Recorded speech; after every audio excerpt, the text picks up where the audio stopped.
Las Vegas Raiders defensive end Carl Nassib has become a source of inspiration to millions overnight after becoming the first active NFL player to come out as gay. What's up, people? I'm Carl Nassib. I'm at my house here in Westchester, Pennsylvania. Just want to take a quick moment to say that I'm gay. I've been meaning to do this for a while now, but I finally feel comfortable enough to get it off my chest. Nassib was a third-round pick of the Browns, and he's played in the NFL since 2016. In his announcement, he said he hopes that one day videos like his are no longer necessary, but added that until then, he wants to cultivate a culture of acceptance and inclusion. And that's just what flag football is doing for Boston's LGBTQ plus community. The first flag in the name stands for Friends, Lesbians, and Gays. It's the city's premier flag football league for individuals who identify as LGBTQ. When the group started back in 1998, there were only 20 players. Since then, flag has grown to 24 teams of 14 players each, nearly 400 athletes. Brian Teague, who is the Director of Community Outreach and External Affairs, joins me now to tell us about the mission of flag football. First of all, Brian, what does the first flag stand for, and how did it start?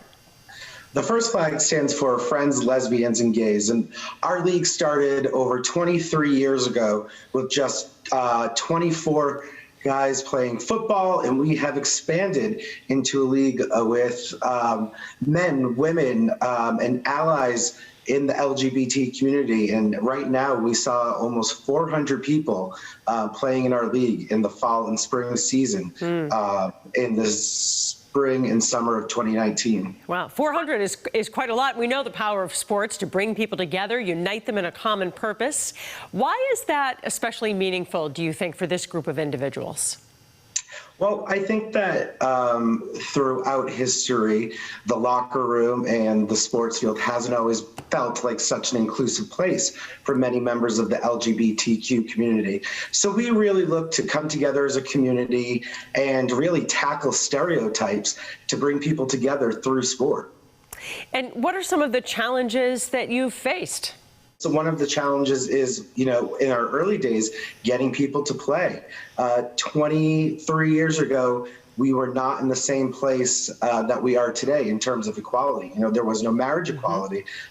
There weren't as many protections in the workplace and in housing 23 years ago. We've certainly seen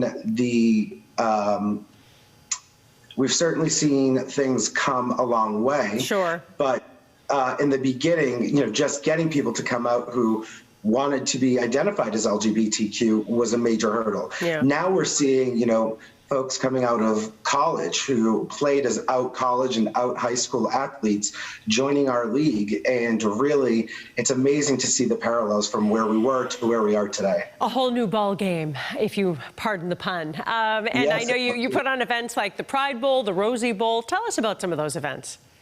Yeah, we do a Pride Bowl, Rosie Bowl, which is local sort of pickup games here outside of the season.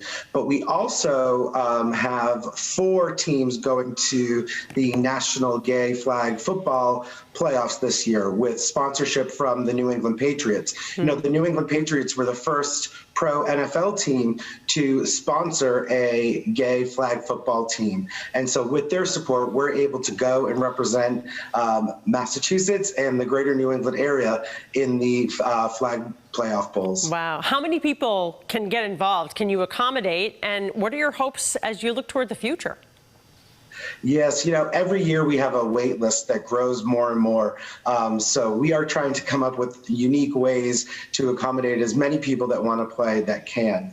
Our hopes for the future are to continue to expand our volunteerism efforts. We work with many great organizations in the greater Boston area, including the Greater Boston Food Bank, the Boston Living Center, just to name a few. So expanding our volunteer efforts, every player has dedicated time, and also expanding our youth scholarship fund, which seeks to give money to graduating high school scholar athletes that are going to 2- or 4-year programs. Yeah, and hopefully reach out to a lot of young people out there. So Brian Teague, Director of Community Outreach for flag football. Have a great summer, a great season, and thanks so much for speaking with us. Thanks to you, Paula. Stay with CBSN Boston throughout the month of June for more interviews like this.